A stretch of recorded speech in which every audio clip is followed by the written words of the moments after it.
Boa noite! Boa noite! Todo mundo me conhece, né? Bom, quem não me conhece, muito prazer. Meu nome é Everton, sou um dos pastores dessa igreja.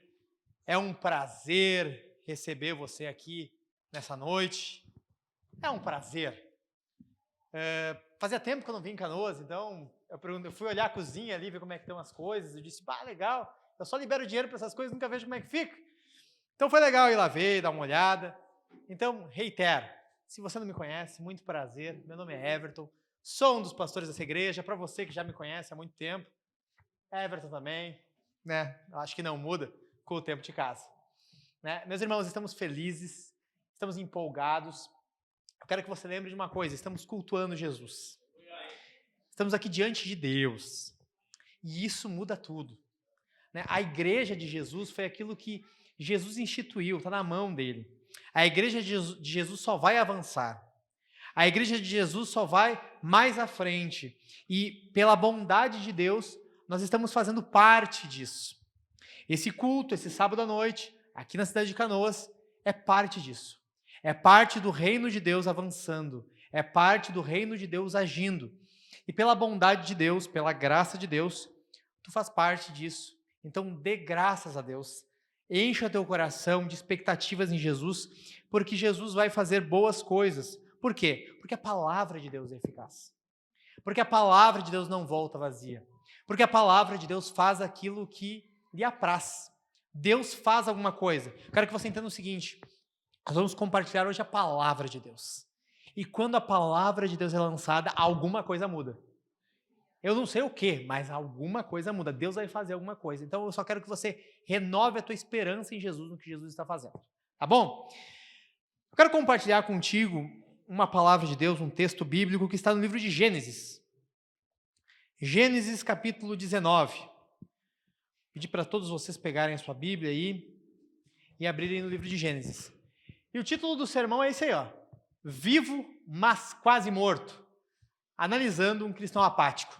Eu quase pedi para o pessoal ali das mídias, só que eu mandei muito tarde, eu ia pedir para eles colocarem um zumbi ali na imagem, né?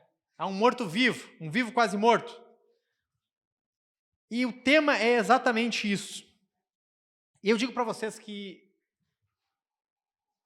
a ideia de um vivo quase morto nesse texto, para mim é um pouco assustadora. E você vai entender por que lendo o texto. Todo mundo já encontrou aí? Gênesis capítulo 19. Se você não encontrou, e você não tem Bíblia física aí, pegue o seu celular, abra o aplicativo da Bíblia. Se você não tem aplicativo da Bíblia, você está visitando, nem sei que é aplicativo da Bíblia, bota no Google, Gênesis 19 vai aparecer. Tá? E você vai acompanhar com a gente. Gênesis capítulo 19. Me acompanhe na leitura. O título é Ló recebe em sua casa os dois anjos. Ao anoitecer, os dois anjos chegaram a Sodoma. Ló estava sentado junto ao portão da cidade. Quando viu os anjos, levantou-se e, indo ao encontro deles, prostrou-se com o rosto em terra e lhes disse: Por favor, meus senhores, venham para a casa deste servo de vocês. Poderão passar a noite, lavar os pés, levantar-se de madrugada e seguir o seu caminho. Mas eles responderam: Não, passaremos a noite na praça. Ló insistiu tanto que eles foram e entraram na casa dele. Deu-lhes um banquete, Fez assar uns pães sem fermento, e eles comeram. Mas antes que eles se deitassem, os homens daquela cidade cercaram a casa. Eram os homens de Sodoma, tanto os moços como os velhos. Sim, todo o povo de todos os lados. E chamaram Ló e lhe disseram: onde estão os homens que à noitinha entraram na sua casa? Traga-os aqui para fora para que abusemos deles. Então Jó foi até a porta, fechou-a atrás de si e lhes disse: meus irmãos, peço-lhes que não cometam essa maldade. Olhem aqui, tenho 2 filhas virgens e vou trazê-las para vocês. Façam com elas o que quiserem, porém não façam nada a estes homens, porque se acham sob a proteção do meu teto. Eles, porém, disseram: saia daí! E acrescentaram: ele é estrangeiro, veio morar entre nós e pretende ser juiz em tudo. Vamos fazer com você pior do que com eles. E atiraram-se contra o homem, contra Ló, e se aproximaram para arrombar a porta. Porém, os homens, estendendo a mão, puxaram Ló para dentro e fecharam a porta. E feriram de cegueira os que estavam do lado de fora, desde o menor até o maior, de modo que se cansaram à procura da porta.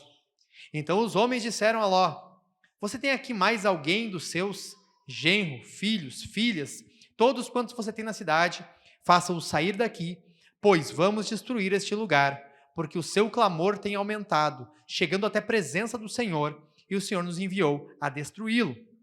Então Ló saiu e foi falar com os seus genros, os que estavam para casar com as suas filhas.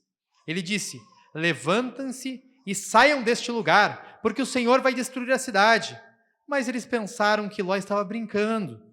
Ao amanhecer, os anjos apressaram Ló, dizendo: levante-se, pegue a sua mulher e as suas 2 filhas, que aqui se encontram, e saiam daqui, para que você não morra quando a cidade for castigada.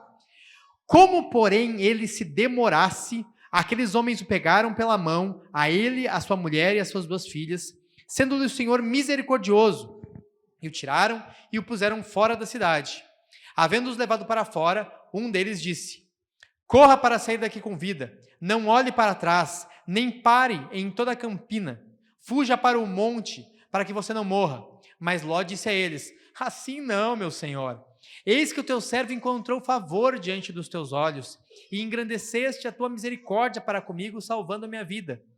Mas não posso fugir para o monte, pois receio que a destruição vai me alcançar e eu morra. Eis aqui perto uma cidadezinha para a qual eu posso fugir. Ela é bem pequena. Permita que eu fuja para lá. Ela é bem pequena, não é verdade? E nela poderei salvar a minha vida. O anjo respondeu: quanto a isso estou de acordo, para não destruir a cidade que você acaba de falar. Vá depressa e refugie-se nela, pois nada posso fazer enquanto você não tiver chegado lá. Por isso, a cidade recebeu o nome de Zoar. Senhor nosso Deus, que a tua palavra, Jesus, que a tua palavra toque no coração do teu povo, que a tua palavra fale ao coração da tua igreja, Jesus. Que o Senhor fale aos corações aflitos, aos corações que precisam ser exortados, corações que precisam ser consolados, corações que precisam ser desafiados. Que a tua mão, através da tua palavra, vá ao encontro de cada coração, de cada um dos teus filhos, de cada um dos quais o Senhor quer falar, para a honra e glória do teu nome. Amém. É um texto longo, né? É um texto longo, a gente vai voltando a ele ao longo do sermão. Mas eu quero comentar algumas coisas logo de início com você. Primeiro, se sair um Jó aqui, enquanto eu estiver falando, e eu falar para você, Jó não sei o que, é Ló, tá bom? Saiba bem isso. Vai acontecer, já aconteceu em casa. Então, quando eu falar Jó, saiba que é Ló. Eu não estou falando do Jó. Quem manda a Bíblia ter nomes monossílabos assim, né? Então, quando eu falar Jó, é Ló. Fique claro isso. Fique claro, tá bom? Para você não ficar confuso na tua cabeça. Não sei se você conhece, não lembra, se você lembra quem é Ló, mas se você não lembra, eu vou te dar uma pequena explicação aqui. Ló é sobrinho do pai da fé chamado Abraão. Está lá no início da história junto com Abraão. Quando Deus chama Abraão para sair da sua terra e ir para a terra de Canaã, quem está junto a tiracolo de Abraão? Ló, o sobrinho dele. Ló está junto com Abraão. Esteve junto por muito tempo com Abraão. Quando Abraão teve que ir para o Egito, Ló foi junto. Quando Abraão voltou do Egito, Ló veio com ele. Ló estava desde o início com Abraão. Chegou um momento, Ló e Abraão ficaram muito ricos, diz Gênesis 13. Eles começaram a ter muito gado, muitos animais, prosperaram muito, muitos trabalhadores com eles, e a palavra de Deus diz que teve um momento em que a terra não suportava mais. Não tinha água para todos os animais, não tinha terra, estava tendo disputa de cerca ali. Os funcionários do Ló e os funcionários de Abraão começaram a brigar. Não, esse poço aqui é meu. Não, esse animal é meu e vai tomar água aqui. Não, é o meu animal. Enfim, começou a dar um bafafá lá entre família. Abraão, muito sábio, chegou para Ló e disse, não dá.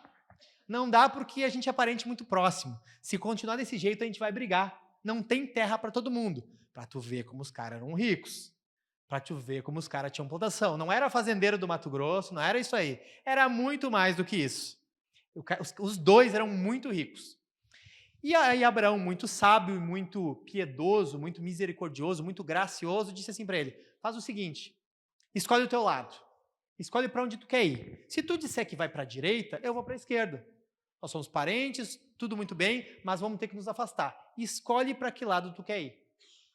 O texto bíblico diz que Ló levantou a cabeça, olhou para os lados, viu uma terra boa, uma terra que o texto diz que era como os jardins do Senhor, como a terra do Egito, que naquela época era a terra de onde vinha o dinheiro, né? Como se ele olhasse assim, e ele viu como se fosse os Estados Unidos. Ele olhou para lá e disse, eu vou para lá. E foi. Bom, ela era perto de uma cidade chamada tal de Sodoma, não sei se tu ouviu falar, né? Uma cidade meio complicada, uma cidade que tem uns probleminhas, ali uns pecadinhos, umas coisinhas complicadas, né? Não é muita coisa, só Deus decidiu tocar fogo na cidade e destruir tudo, né? Para ver Deus fazendo isso, eu acho que a coisa era meio complicada, né? Talvez um pouquinho complicada só. Enfim, ele foi morar perto dessa cidade antes dessa cidade ser destruída. Depois teve até uma guerra lá, e prenderam Ló, e levaram Ló preso, depois soltaram de novo, enfim.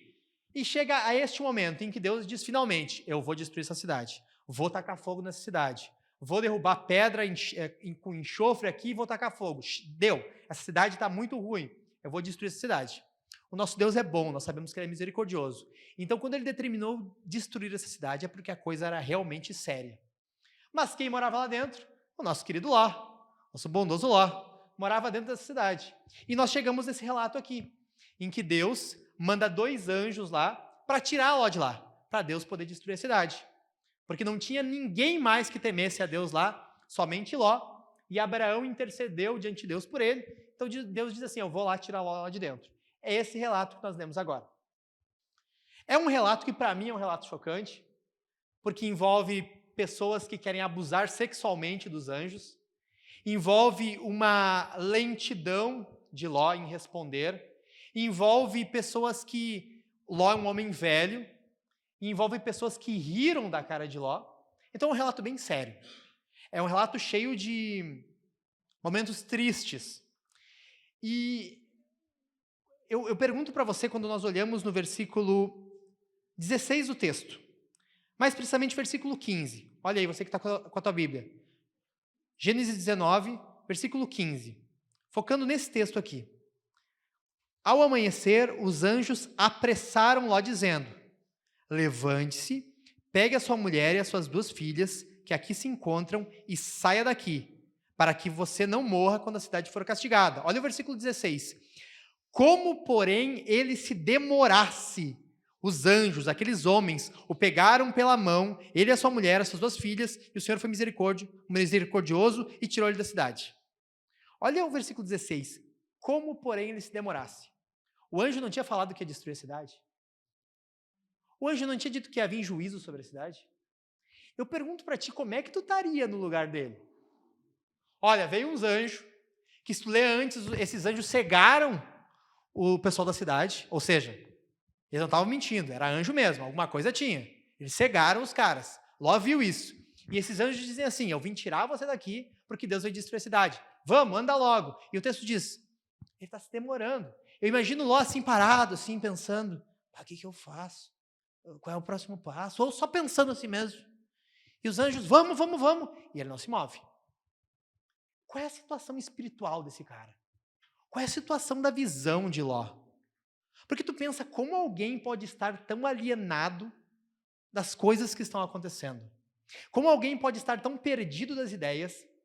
E não é nem que ele está respondendo devagar, ele não está respondendo a uma situação de perigo. As circunstâncias estão diante dele. O risco está diante dele. Há evidências diante dele. Se não houvesse nenhuma voz, há evidências acontecendo ali. Tem algum poder com esses anjos aí. E ele conhece o Senhor. Há alguma coisa acontecendo e Ló, nesse momento, em vez de estar ativo, correndo atrás, que tu julga que tu faria a mesma coisa, tu estaria correndo, estaria te resolvendo, Ló está parado. Ló está que nem o baiano com a cobra vindo. Ele só está dizendo, ela está vindo, ela está vindo, ela está vindo, e ele continua no mesmo lugar. Eu pergunto para você, qual é a realidade espiritual de Ló? Diante do perigo iminente, diante de coisas acontecendo ao redor dele, e essas coisas estão atestando que ele está numa situação de perigo, a reação dele é nada. E o texto não diz que ele estava extasiado, que ele estava em choque, ele só está parado. Ele não é nem que ele não está entendendo a seriedade da situação. E entendendo a seriedade da situação, ele só não está levando a situação a sério. O que passa no coração desse homem? Talvez a situação de Ló seja a mesma situação que você está passando aqui. Talvez a situação de Ló seja o mesmo caso que está passando pela tua vida. Talvez há evidências, há coisas acontecendo dentro da tua casa, há coisas acontecendo dentro do teu coração, há sinais no teu coração, há sinais na tua fé, há sinais no meio da tua família que mostram que as coisas não estão caminhando para onde deveriam estar. E tu está simplesmente parado. E tu está esperando uma manifestação dos tempos, que o tempo cure tudo, que o tempo resolva tudo, que a coisa se dissipe no ar, mas as evidências estão crescendo. Estão mostrando problemas no teu coração. Estão mostrando sinais de impiedade em ti. Sinais de afastamento de Deus.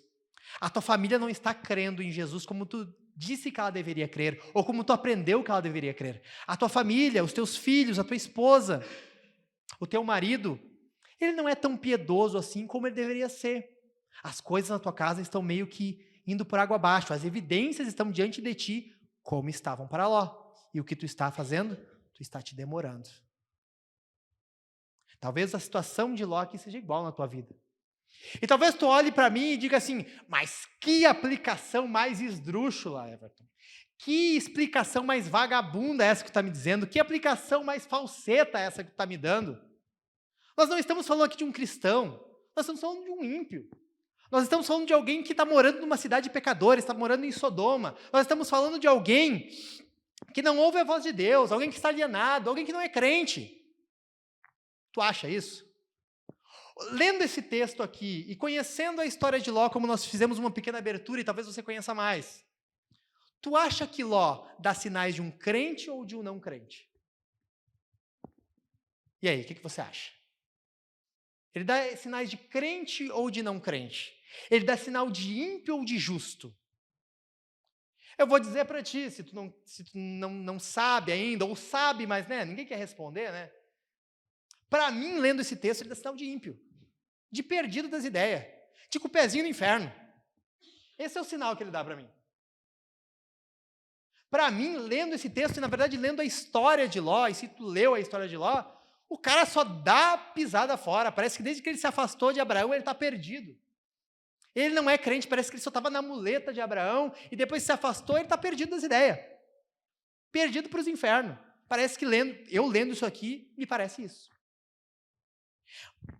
Infelizmente, ou felizmente, há uma palavra de Deus, por provisão do Espírito, que refuta toda a minha visão. Há um texto bíblico dizendo claramente que este homem é crente. 2 Pedro 2, versículos 6 a 8, o apóstolo Pedro, guiado pelo Espírito, diz assim: e reduzindo a cinzas as cidades de Sodoma e Gomorra, falando desse evento aqui, o Senhor condenou a cidade à ruína completa, tendo a posto como exemplo do que viria a acontecer com os que vivessem impiamente.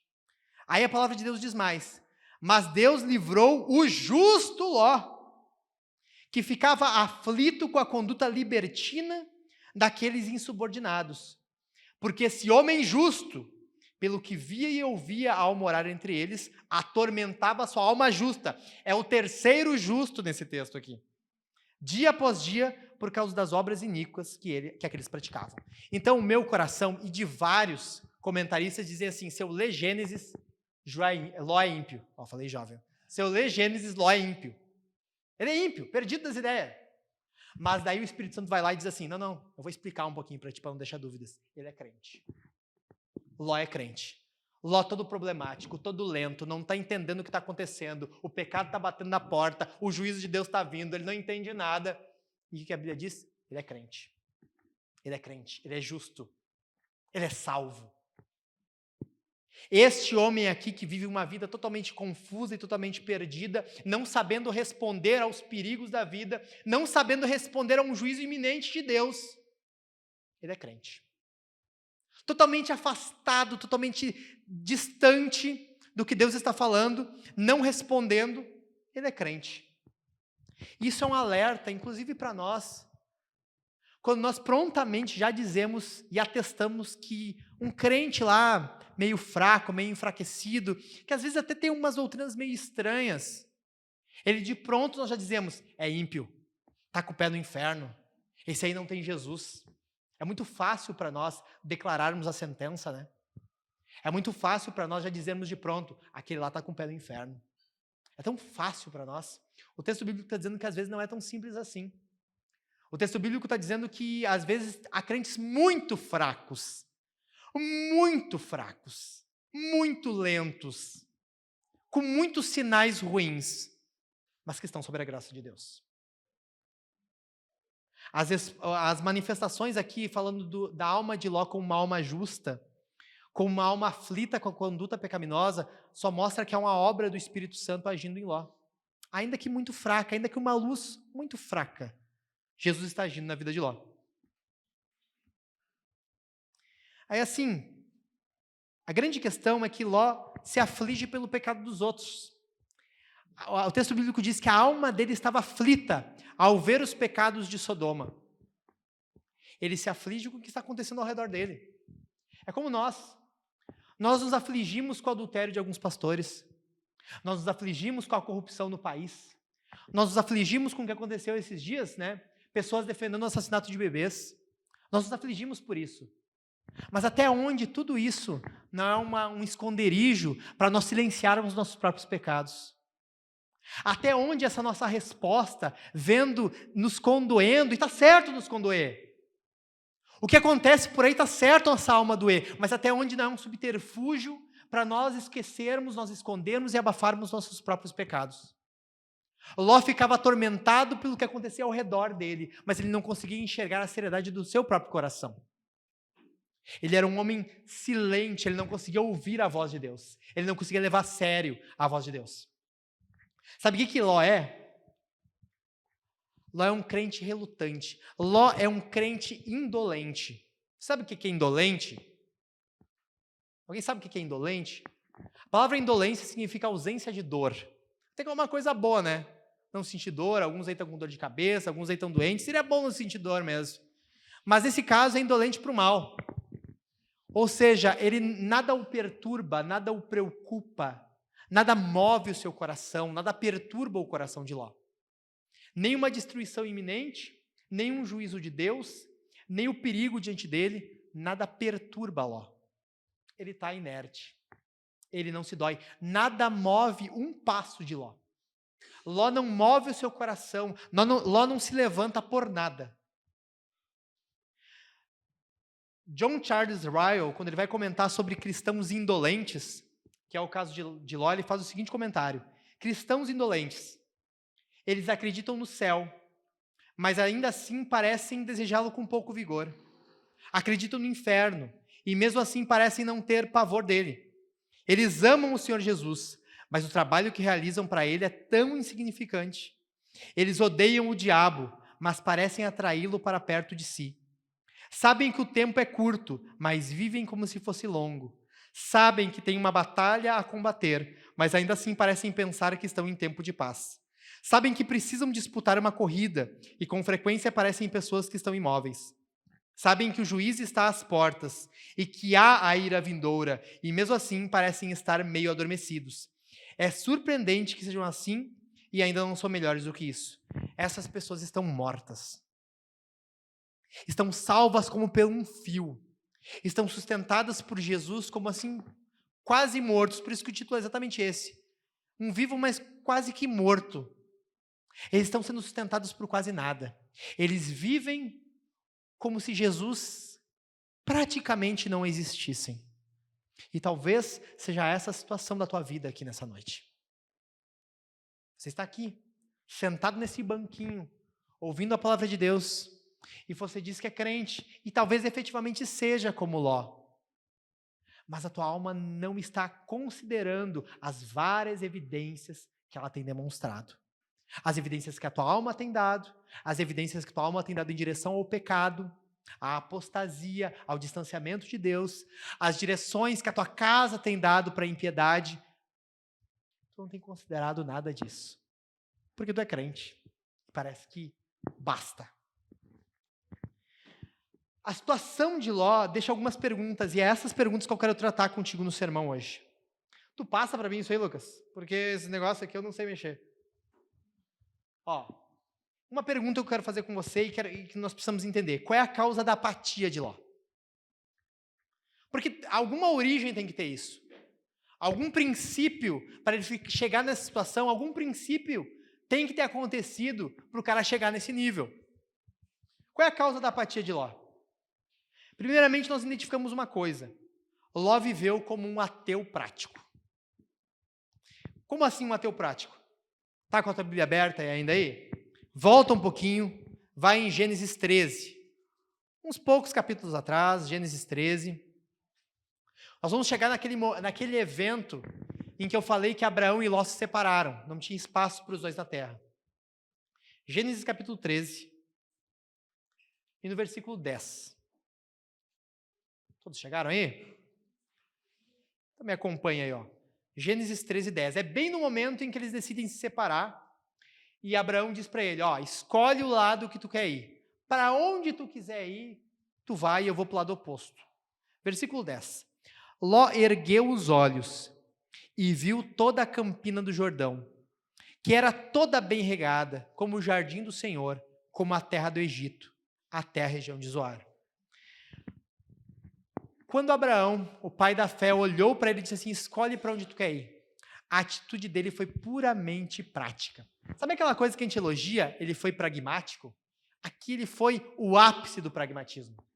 Aqui ele levantou a cabeça para cima, olhou, aquilo lá tá bom, tem uma sodominha ali, é meio complicado, a região ali eu já ouvi falar que tem uma má fama, mas lá é bom. E foi. Tu vê que a atitude dele foi uma pronta resposta.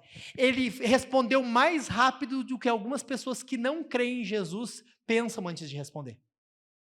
Talvez você faça uma proposta, talvez tenha uma opção, tenha uma escolha, e talvez pessoas que não creem em Jesus param para pensar com mais paciência em que resposta darão.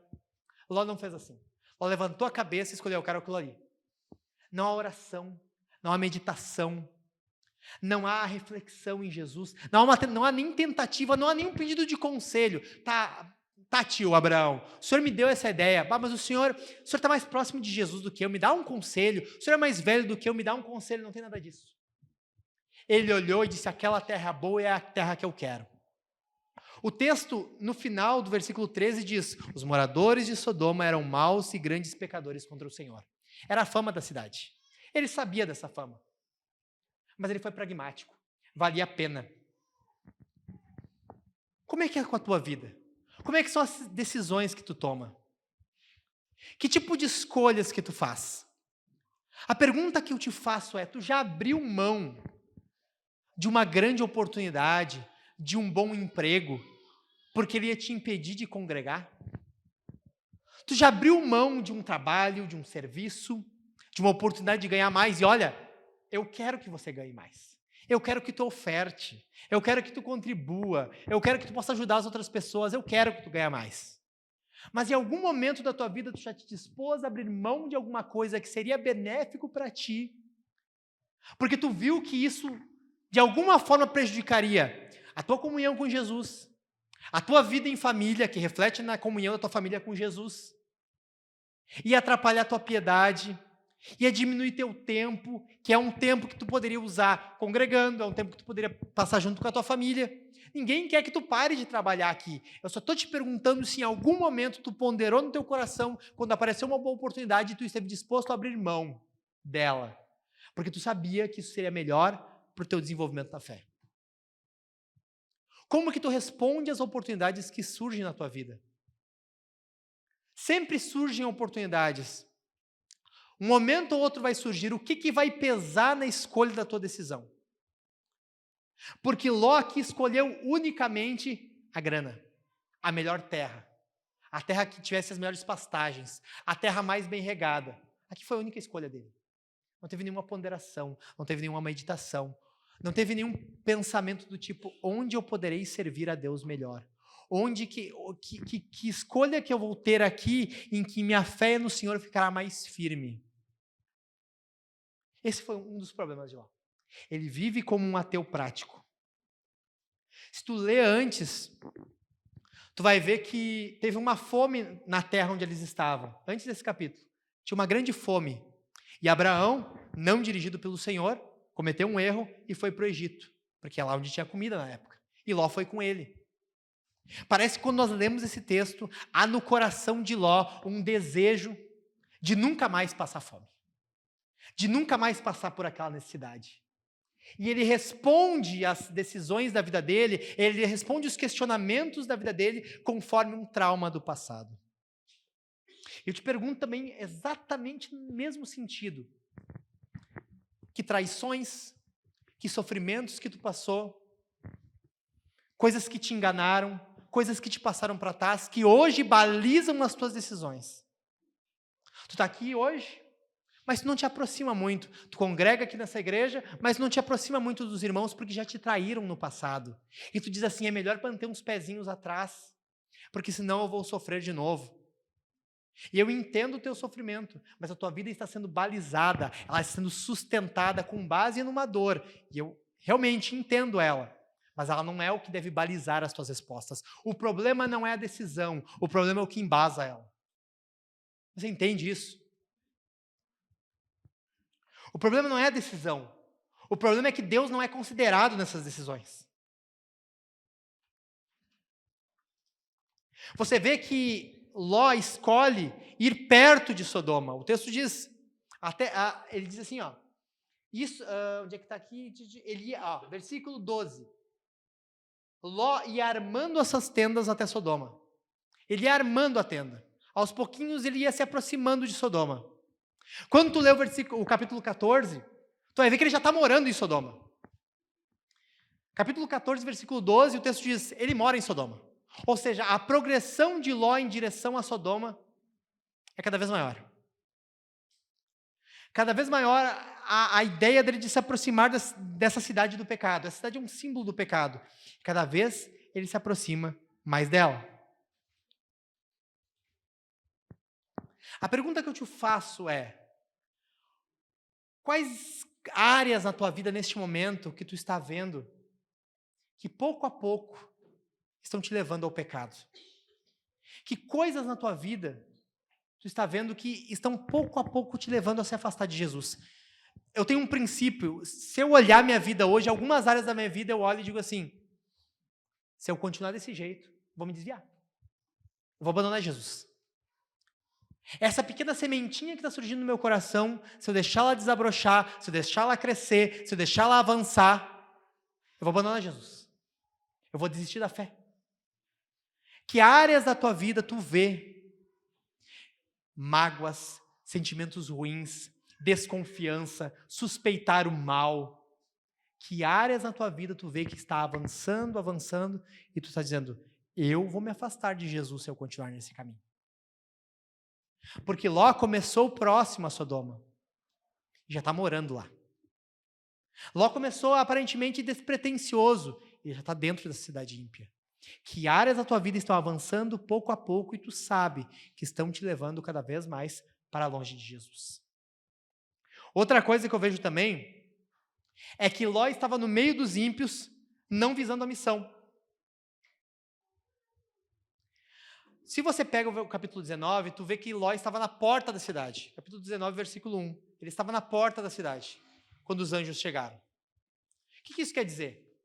Os negócios no passado, as transações comerciais, eram normalmente feitas na porta da cidade. Se tu lembra do livro de Ruth, tu lembra que Boaz faz um negócio bem na porta da cidade. As transações da época, os grandes acordos comerciais, compra e venda, eram feitos na porta da cidade. Ou seja, tu nota que Ló tem alguma importância naquela cidade. Pô, ele era rico, né? Nós sabemos disso. Ele foi para aquela região porque ele tinha dinheiro. Então, provavelmente, Ló ficava negociando na porta da cidade. Os negócios eram feitos ali. Provavelmente, Ló foi morando cada vez mais perto de Sodoma porque ele queria tratar melhor os seus negócios. Ele queria fazer mais transações. Mas, e outra coisa, a mulher de Ló também amava aquela cidade. Porque quando Deus destruiu a cidade, você lembra do clássico história, né? Ela virou uma estátua de sal. Por quê? Porque ela olhou para trás. Isso mostra que ela dava importância para a cidade. Outra coisa também, tu percebe que quando os anjos chegam, Ló quer levar eles para casa. Por quê? Porque certamente Ló sabia o que estava acontecendo naquela cidade. Ele sabia a prática daquela cidade. Ele sabia o modus operandi daquele povo. Tanto que quando ele prepara uma refeição, às vezes tu lê aquela ideia da refeição de Ló e parece, ele está oferecendo um banquete tranquilo. A ideia do texto não é um banquete tranquilo, é um banquete apressado. Ele está fazendo aquela comida rápido porque ele sabe que vai dar porcaria. Ele sabe que ele tem que fazer aquela gente comer e esconder eles de uma vez porque vai dar porcaria, como deu. Quando Ló confronta os moradores daquela cidade, ele fecha a porta e diz, meus senhores, não façam isso. Eles ignoram Ló. Eles dizem, saia daí.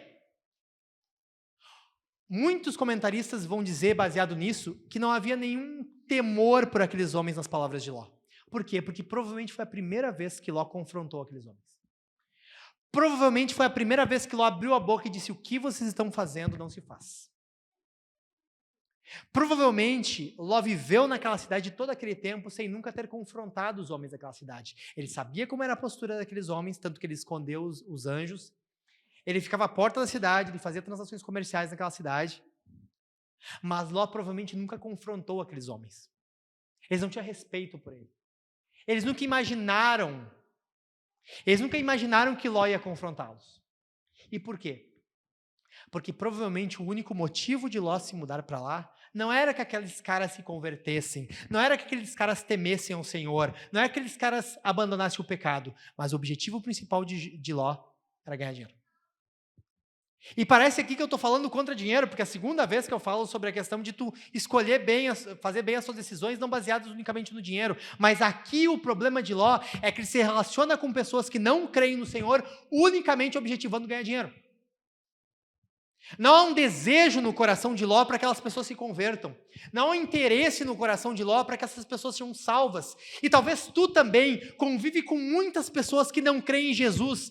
E tu dá uma desculpa assim, não, eu estou sendo paciente para que ele conheça Jesus, mas na verdade, o que tu quer, ou tu tem medo deles, ou porque tu gosta dele assim, e tu não quer confrontar. A tua amizade com pessoas que não creem em Jesus não tem um objetivo de fato de ganhá-las para Jesus. Pelo contrário, tu está sendo pervertido por elas, ao invés de convertê-las a Cristo. Talvez a tua postura hoje, se tu analisar o teu coração, é ser muito brando com o pecado dos outros. Talvez os teus amigos que não conhecem Jesus esperavam que tu fosse mais firme na defesa do Senhor. Eles estão até surpresos com a forma como tu tem tolerado o pecado. Eu já lidei com algumas pessoas que não conhecem Jesus, que elas esperavam que os crentes confrontassem o pecado. Você já deve ter passado por pessoas que não conhecem Jesus, que elas esperavam a tua aprovação. E elas esperavam a tua repreensão também. Porque elas estão fazendo as coisas, estão vivendo de uma vida de uma forma ímpia, e elas estão esperando alguém que diga, ou que ateste aquilo, ou que questione elas. Mas tu está muito brando com o pecado. Tu está convivendo com pessoas que não conhecem Jesus, convivendo, talvez é um chefe, talvez é um colega de trabalho, talvez tu tenha uma vantagem assim. Talvez se tu for muito crente, talvez se tu for muito crente no falar, vai contrastar com a tua postura, que não é muito crente. E daí tu que não quer ser confrontado, tu não quer que o não crente te confronte, te questione como é que tu pode ser crente dessa forma. Fato é que, como Ló, tu pode estar convivendo com pessoas que não conhecem Jesus sem objetivo, sem o alvo, sem o interesse de ganhá-las para Cristo. Esse era um problema de Ló. Outra coisa aqui. Qual outra pergunta que nós podemos fazer acerca disso? Quais os frutos visíveis da apatia de Ló? Esse jeitão de Ló de semi-morto, de não responder aos desafios que estão diante dele, que frutos que gerou na vida de Ló? Primeiro fruto, Ló não tinha crédito com os ímpios. Nós falamos agora há pouco. Ele disse para as pessoas, não façam isso. E o povo disse, saia daqui, tu quer ser juiz no nosso meio? Está lá no versículo 9. Tu quer ser juiz no nosso meio? Pois a gente vai fazer contigo pior do que fez com eles. Aquele povo não dava crédito para Ló. E por quê? Porque Ló era muito da brincadeirinha. Quando era hora de fazer uma conversa séria, quando o assunto envolvia seriedade, nós temos que dar o tom para o que é sério e o que não é. Nós temos que ser sábios na hora de fazer a piada, na hora de brincar sobre algum assunto, e alguns assuntos dizem, não, esse assunto não dá para brincar. Não, adultério não dá para brincar. Não, imoralidade não dá para brincar. Que seja aborto não dá para brincar. Tem coisas que não se brinca, tem coisas que não se faz piada, tem coisas que tu é o crentão. Ló não teve isso. Ló era muito na simpatia, era muito na amizade, era tudo brincadeira. É um pouco blasfemo, mas tudo bem, a gente brinca, vamos manter a amizade, vamos deixar assim. Ninguém levou Ló a sério. Pergunto para ti, as tuas palavras, elas são respeitadas? Eu não estou dizendo que há concordância. Eu não estou dizendo que as pessoas concordam contigo, mas as tuas palavras são respeitadas? As pessoas olham para ti e dizem assim, não, eu não concordo com ele, mas eu sei que ele cumpre o que está falando. Eu sei que ele tem que ser levado a sério. Porque ele é sério, ele não está brincando. Ele acredita nisso. Sabe aquela clássica história que dizem, não, ele pelo menos acredita nisso? O que eles falam sobre ti? Tu pode ser considerado uma pessoa que, não, eu não concordo com ele. Ele é crente, tem umas ideias, eu não concordo com ele. Mas ele leva a sério a fé dele. Que visão que as pessoas têm de ti? Ló não tinha crédito. Ele não tinha crédito entre as pessoas e ele não tinha crédito nem dentro da própria família. Você viu ali que no versículo 14, ele foi falar com os seus futuros genros que iam casar com suas filhas. Ele diz, vamos sair daqui, essa cidade vai ser destruída. E o que os caras falam? Acham que ele estava brincando. Tu entende a seriedade disso? Onde na Bíblia que tu viu um cara velho como Ló, as pessoas rirem da cara dele, ele falar uma coisa séria e acharem que ele estava brincando? Havia um problema muito sério na forma como Ló se portava. Provavelmente a vida dele em relação a Deus é essa pura indolência aqui, é essa pura postura semi-morta, a ponto dos futuros genros deles rirem da cara dele. Havia um problema muito sério naqueles genros, e havia um problema muito sério em Ló, porque ele não conseguia se dar ao respeito. Tu se dá ao respeito? Repito, tu é uma pessoa respeitada, tu é uma pessoa respeitável, tu é uma pessoa que é encarada com seriedade. Não é que tu não brinca, não é que tu não faz piada, mas as pessoas conseguem identificar quando tu está falando sério e quando tu não está falando sério. Se tem uma emergência e tu alerta alguma coisa, as pessoas te levam a sério, ou tu é o rei da piada, ou tu é o bozo do trabalho. Qual é a tua postura? E o outro fruto de Ló também é o legado dele. E o legado de Ló é traumático. Basicamente, ninguém foi salvo por intermédio de Ló. E praticamente é elogioso. Efetivamente, ninguém foi salvo por Ló. Qual é o legado de Ló? Bom, a mulher de Ló virou uma estátua de sal, inferno. As filhas de Ló deram uma bebida para o pai e cometeram incesto com o pai. Terrível. E gerou filhos. E esses filhos, que filhos foram? Foram os moabitas e os amonitas. Um deles levou ao pior pecado sexual de Israel, e o outro criaram o deus Moloque. Sabe aquele deus que queimava as crianças em sacrifício? Essa é a descendência de Ló. Esses são os frutos da vida de Ló. Curiosamente, altamente envolvida a descendência de Ló em pecado sexual. É prostituição e culto a deuses pagãos. Altamente ligado a pecados sexuais. Esse é o legado de Ló. Tu não pensa no teu legado? Tu não pensa nos frutos que tu está deixando para tua família? O tipo de vida que tu tem hoje vai refletir na tua família, na tua descendência. Ou tu é como o rei Ezequias, e enquanto eu estou vivo, se está tudo bem, dane-se a posteridade. Que tipo de enfrentamento tu tem em relação à tua posteridade, em relação à tua família, em relação aos teus filhos, em relação ao que virá contigo depois de ti? O que tu quer deixar nesse mundo? Tu quer ter um legado que nem o de Ló? Que tipo de família tu pretende ter? E daqui a pouco eu volto lá no início. Tu está esperando que o tempo resolva. Tu está esperando que o futuro resolva os problemas. Tu está esperando que a tua família ela seja transformada, sim, num piscar de olhos, porque o tempo cura tudo. Não cura. O final da vida de Ló é triste. Ele é um epitáfio deprimente, porque ele não tem. O texto acaba assim, dizendo que geraram os amonitas, geraram os moabitas, e ninguém mais fala de Ló. Morreu sozinho, com uma descendência apodrecida, porque ele era um homem indolente, um homem apático, em que Deus não era levado a sério. E ele ficava imóvel diante dos desafios. Ele ficava imóvel diante das evidências que estavam mostrando que ele estava indo por um caminho perigoso. Agora, uma terceira pergunta que isso tudo gera. A apatia é o fim? Ser apático como Ló acaba tudo? Se tu diz assim, eu me encaixo nisso. Eu me sinto assim. Eu sou um apático. Esse é o fim? Às vezes algumas pessoas aqui estão ouvindo esse sermão e dizem, eu estou nessa situação. Eu não estou muito interessado em Jesus. Não estou muito... Estou meio que vivendo um platô na minha fé, mas ele é um platô permanente. Já estou há anos assim.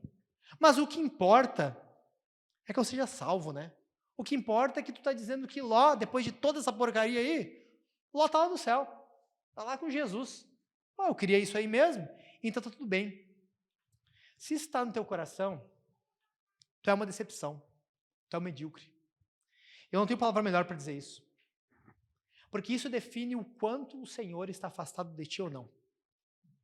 E no final, está salvo. Apesar de que Ló tem um atestado da parte do Espírito. Tu não tem isso aí ainda. Né? Tu não deveria ficar tão confiante assim. Mas, olha que coisa triste. Ló recebeu 2 anjos na casa dele, né? Foram 2? Se tu volta em Gênesis 18, eram 3. 2 anjos de Jesus. Jesus não vai ver Ló. Jesus não vai até ele. Jesus e 2 anjos estão falando com Abraão. E quando eles vão resolver o problema lá com Ló, Jesus sai fora. Um comentarista bíblico me falou uma frase sobre isso, que foi a frase mais impactante que eu li sobre esse assunto. Ele diz assim, apesar de Ló ser cristão, sua vida era de tal forma que o Senhor não se sentia à vontade com ele.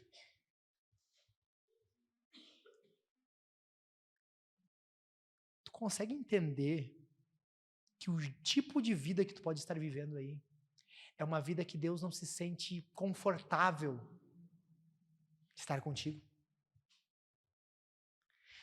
Efésios 3, 27, quando eles vão dizer que o Senhor habite em nós, Jesus habite em nós, um tradutor vai dizer que a ideia é que Jesus se sinta confortável dentro de nós, se sinta plenamente à vontade dentro de nós. Não era o que estava acontecendo em Ló.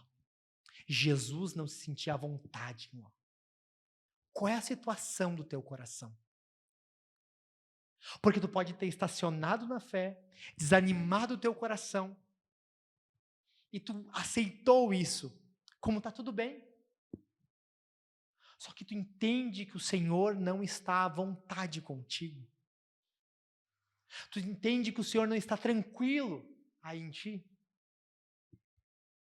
E eu reforço, não soe mal isso que eu estou dizendo, só salvação não basta. Só chegar no céu cambaleando, arrastando os pés, destruído, não basta. Isso ficou claro para mim anos depois. Eu ouvi uma ministração da Ana Paula Valadão, e ela dizia, Senhor, não é o bastante. Na época eu ouvi isso, como assim não é o bastante? Não é o bastante. Não é o bastante o nível de fé que temos, não é o bastante o andamento da nossa vida espiritual, não é o bastante a nossa caminhada com Jesus, onde está agora, não é o bastante. Meu irmão, tu chegou num platô, a tua fé estagnou, ela não avança mais, parece que teve um momento da tua vida que tu estava crescendo, tu estava aprendendo a palavra de Deus, tu estava sendo discipulado, tu estava crescendo e amadurecendo na fé e parece que tu estacionou. E está tanto tempo assim, que está tudo bem. Que tu está que nem Ló, tanto faz, eu já não consigo mais, eu já não avanço mais, eu já não tenho mais comunhão com Jesus, eu estou semi-morto. E eu quero te lembrar hoje, o principal alvo deste sermão aqui essa noite é, não se conforme com isso, não se conforme com esse nível, não se conforme para o caminho que estão indo as coisas. Entenda uma coisa, essa igreja aqui precisa de líderes. Essa igreja aqui precisa de líderes de GC, pessoas que botem a mão no arado, não voltem para trás. E onde é que tu parou? Teve um momento que tu avançava. Teve um momento que tu avançava na fé. Teve um momento que tu orava mais. Teve um momento que tu servia mais. Teve um momento que tu cria mais plenamente na vitória contra o pecado. Onde foi parar isso? Que medo que tomou conta do teu coração a tal ponto de tu querer manter uma distância segura de Jesus? Que medo, que temor, que frustração, que traição que te envolveu, que sofisma do diabo entrou na tua mente a ponto de tu achar que o jeito que tá tudo bem. Eu quero que você entenda hoje, se você não guardar mais nada, que a apatia não pode ser o fim, a indolência não pode ser o fim na tua vida. Eu quero que tu avance em Jesus. Eu preciso que a palavra de Deus gere um fruto na tua vida, a tal ponto que esse ponto estacionado faça esse motor dar partida e tu volte a avançar. Eu reitero uma coisa, nós precisamos de bons crentes. Nós precisamos de pessoas que estejam firmes em comunhão com Jesus, que amem Jesus apaixonadamente, que sejam desesperados por Jesus. Que tenha um coração efusivo, louco de vontade de que o reino de Deus venha e que Jesus habite cada vez mais pleno em ti. Eu preciso que tu tenha um desejo por santidade. Eu preciso que você olhe a ideia de Jesus não se sentir à vontade em mim e tu repulse essa ideia no teu coração. Eu preciso que tu olhe para a apatia de Ló e diga, eu não quero ser assim. Eu não quero ver as evidências perigosas ao meu redor, na minha fé, e eu não quero aceitar elas, eu quero derrubar uma após a outra. E eu quero estar com Jesus. Eu quero dar fruto. É isso que eu quero que aconteça com você. Quero lembrar para você o seguinte. Jesus é infinitamente melhor que Ló. Jesus, ele nunca foi apático. Ele nunca desanimou. Nem no sofrimento ele se cansou. O nosso Jesus, não existe a palavra apatia, indolência no seu dicionário. Pelo contrário, o zelo da casa do Senhor consumia Jesus. Eu quero que esse seja a tua base. Eu quero que Ló seja um exemplo a repulsar. E eu quero que Jesus seja a tua base. Eu quero que Jesus seja o teu alvo. Eu quero que se hoje tu não sabe mais para onde tu vai e tu não sabe mais o que Jesus pode fazer na tua vida, eu quero te lembrar que esse sermão aqui é mais um alerta de Deus para ti. Tu pode estar tendo alguns alertas de Deus ao longo da tua caminhada, em que a tua candeia está se apagando, se apagando, se apagando, se apagando, se apagando. Jesus vem hoje mais uma vez para acender um fogo no teu coração. Jesus vem mais uma vez para te chamuscar pelo Espírito e te acordar. Só que eu preciso que tu tenha um coração não transformado ainda, mas disposto a ouvir Jesus e deixar Jesus mexer no teu coração. Amém? Eu preciso que essa semana, você que é membro dessa igreja, você converse sobre isso nos teus GCs. Eu quero que tu exponha aquilo que tu vê de perigos na tua fé, perigos no teu coração. Aquilo que tu identificou assim, eu tenho visto coisas que vão me levar à impiedade se eu continuar nesse caminho. Para que os irmãos possam orar por ti, para que os irmãos possam cuidar de ti, para que os irmãos de alguma forma até talvez possam te confrontar. Mas eu preciso que tu lute contra o caminho de morte que tu está andando. Amém? Amém. Amém. Fiquem de pé, por favor.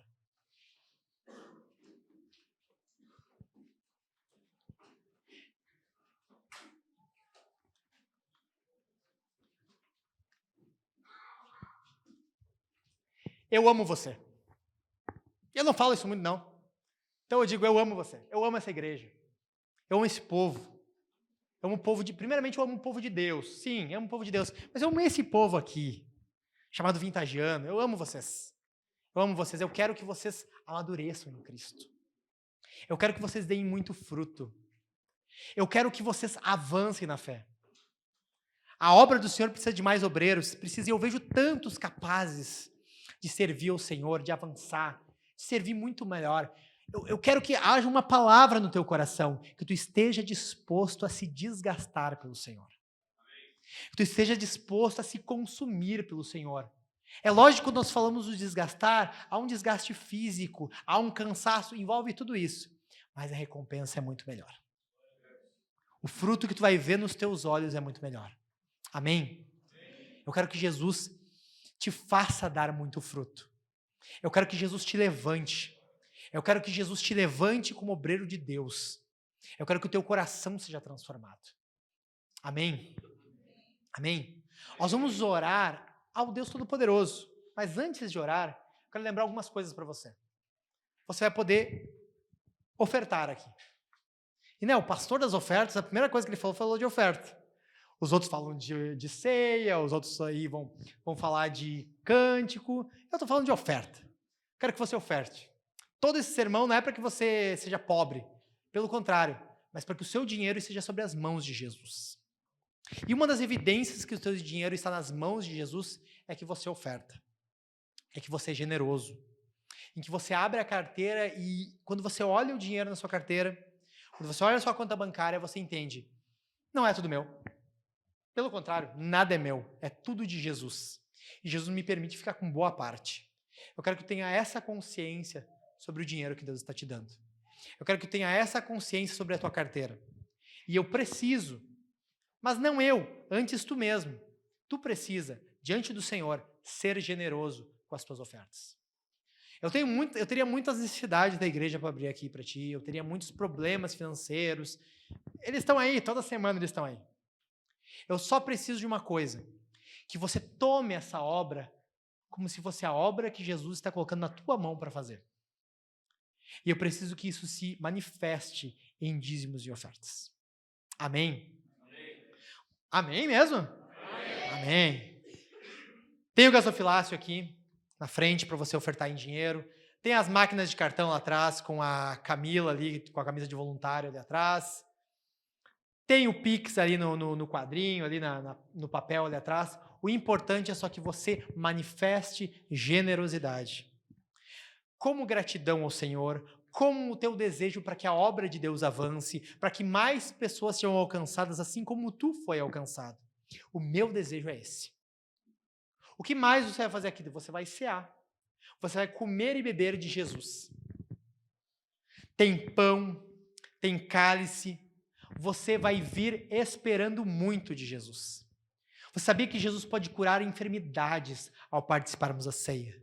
Você sabia que Jesus pode renovar no espírito ao comer e beber? Eu quero que você venha para a ceia com temor, com reverência, sabendo que Jesus pode te transformar nessa noite ao comer e beber.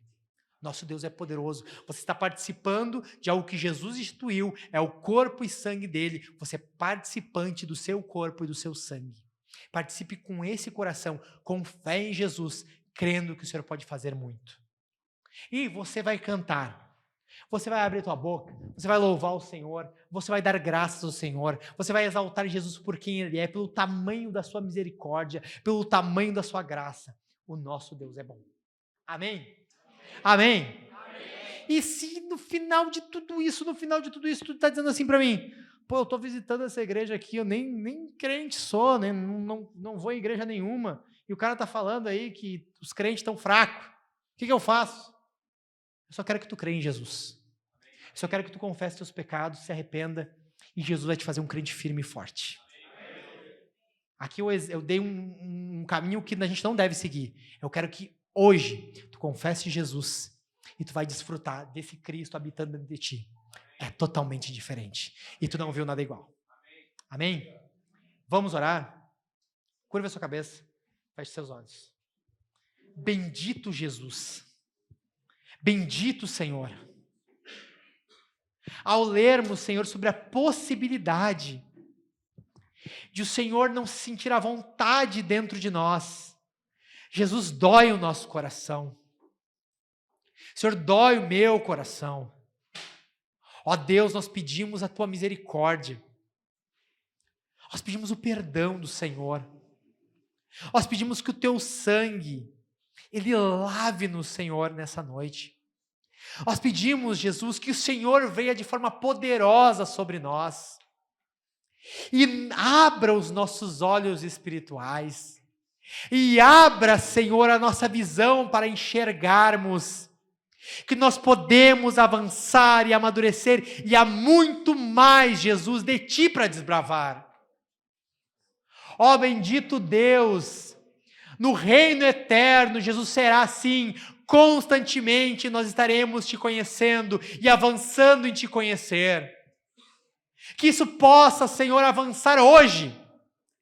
Que um primeiro passo aos meus irmãos, Jesus, que estão apáticos e cansados, Jesus, que haja um renovo hoje. Que haja, Senhor, um acordar. Que haja um disparar, Jesus. Que o Senhor acione o modo turbo nos meus irmãos hoje e eles possam acordar, Jesus, do sono da morte. Bendito seja o Teu nome. Nós não queremos, Jesus, chegar no reino salvos como pelo fogo. Mas, Jesus, nós queremos estar avançando em Ti e dizendo, Jesus não é o bastante, nós queremos mais de Ti. Nós queremos conhecer o Senhor mais plenamente.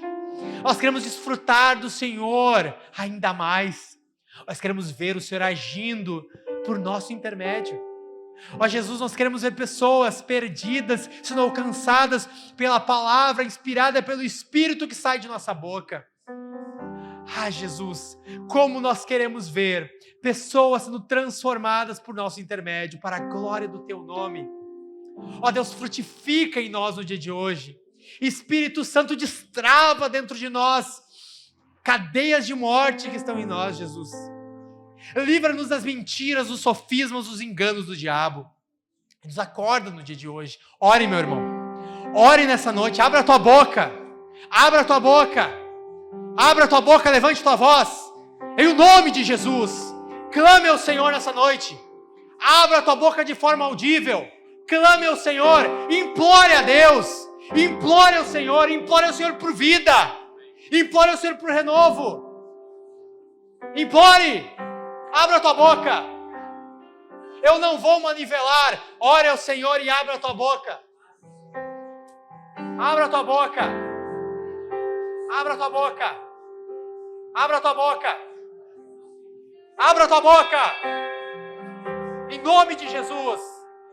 Levante um clamor ao Senhor. Clame a Jesus. Clame a Deus por vida. Clame ao Espírito Santo por vida, por avivamento. Clame ao Espírito Santo para você não sair daqui como entrou. Clame a Cristo. Ele é poderoso para te transformar. Clame a Jesus. Clame ao Senhor por vida. Clame ao Senhor por renovo, para que tu seja transformado. É tudo o que nós precisamos, Jesus. Que o Senhor intervenha poderosamente em nós e não nos faça mais como éramos. Não nos faça mais como éramos, Jesus. Que algo desperte hoje em nós, Jesus. E que ao final desse culto o Senhor comece uma grande obra em nós. Aleluia! Aleluia, bendito Deus. Aleluia, Cristo poderoso. Aleluia, Cristo que está sobre a tua igreja, está sobre o teu povo. Aleluia, Jesus, o Senhor é bom. O Senhor é poderoso para nos transformar. O Senhor é poderoso para nos dar vida e não permitir que continuemos como éramos. Bendito seja o teu nome, ó Deus, para a glória do teu nome, para louvor do Senhor, para a glória do teu santo nome.